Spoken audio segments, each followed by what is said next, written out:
ఏమండో నమస్తే అండి అందరికి. పని మీద ఎర్రవరం దగ్గరున్న ఏలేశ్వరం వచ్చానండి. భోజనం కోసం ఎదుగుతుంటే శ్రీలేఖ కర్రీ పాయింట్ కనిపించిందండి.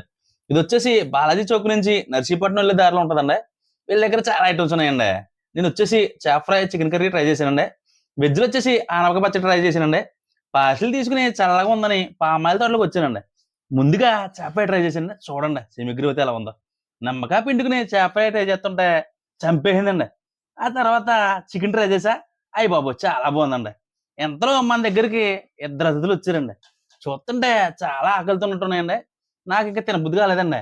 మొత్తం కలిపి అక్కడే పెట్టి దూరంగా వచ్చేసానండి. అయి నా వంక చూత్తూ మేము తిని చెప్తాంలే నువ్వెళ్ళన్నట్టు ఒకటి తింటుంటే ఒకటి కాపలా కాత్తన్నాయండి. ఇక వాటిని ఇబ్బంది పెట్టడం ఇష్టం లేక వాటికి బాయ్ చెప్పి వచ్చేసానండి. ఫుడ్ అయితే చాలా బావుందండి. ట్రై చేయొచ్చండి. వెజ్‌లో వచ్చేసి ఆనపకాయ పచ్చడైతే చంపేసిందండి. వాడికి కూడా నచ్చినట్టున్నాయండి. అస్సలు వదలండి. ఏవండీ ఉంటానండి మరి. అందరేనండి చెప్పండి.